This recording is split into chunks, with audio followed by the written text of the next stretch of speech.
Cómo vivir la palabra con el Padre Pablo Antonio Méndez.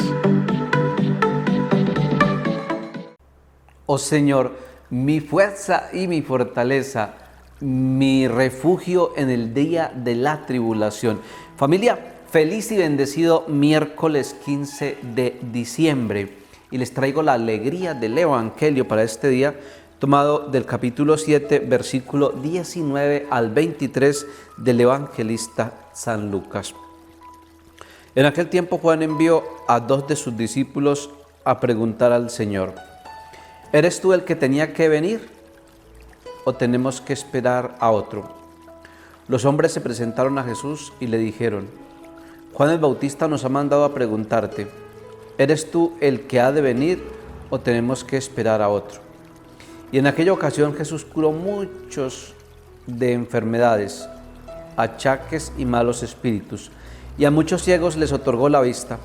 Después contestó a los enviados: id a anunciar a Juan lo que habéis visto y oído.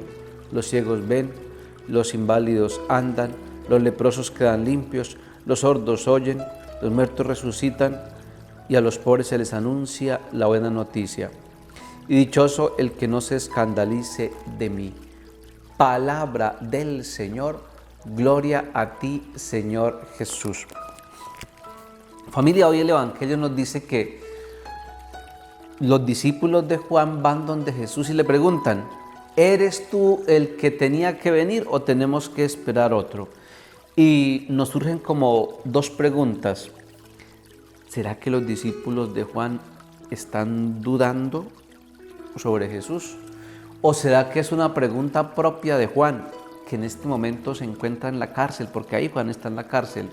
¿Será que es una pregunta propia de Juan, que está preso, que está angustiado por Jesús?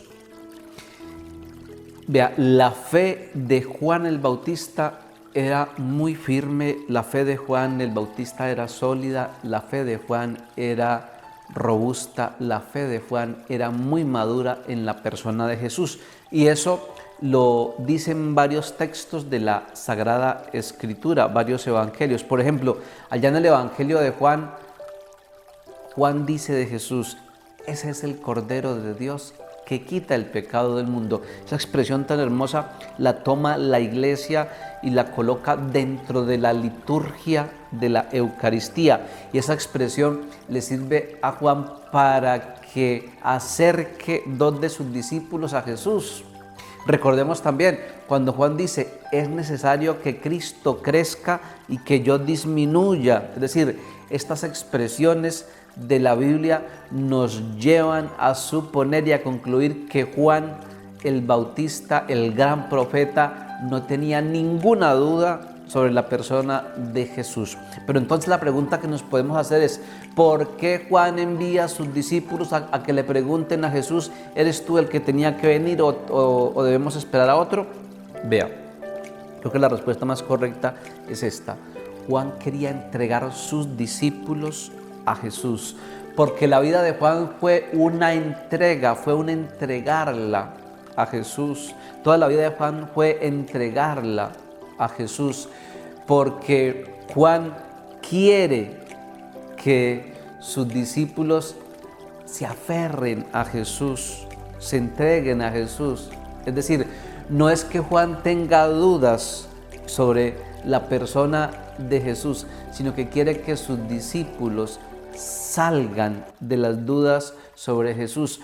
Juan entregó su tiempo, Juan entregó su libertad, Juan entregó su salud, Juan entregó su propia vida por Jesús. Es decir, Juan lo que quiere es que lo dejen a él, sus discípulos, y que se aferren, que se entreguen a Jesús, que es el que permanece para siempre. Pero hay un peligro, una contradicción, querida familia: que se predique a Jesús y que se quiera quitarle discípulos a Jesús. En esa contradicción no cayó Juan. En esa situación o en ese peligro no cayó Juan, porque Juan predicó para que la gente se uniera a Jesús. Por eso, el que predique a Jesús, que no quiera quedarse con discípulos para sí mismo, el que predique a Jesús, que no quiera quitarle discípulos a Jesús, el que predique a Jesús, que no quiera que lo sigan a Él y no a Jesús, el que predique a Jesús, que quiera solamente buscar y ganar discípulos para Jesús, como Juan el Bautista. Familia, feliz y bendecido miércoles. El Señor esté con vosotros y la bendición de Dios Todopoderoso, Padre, Hijo y Espíritu Santo, descienda sobre todos vosotros. Chao familia, un abrazo grande para todos.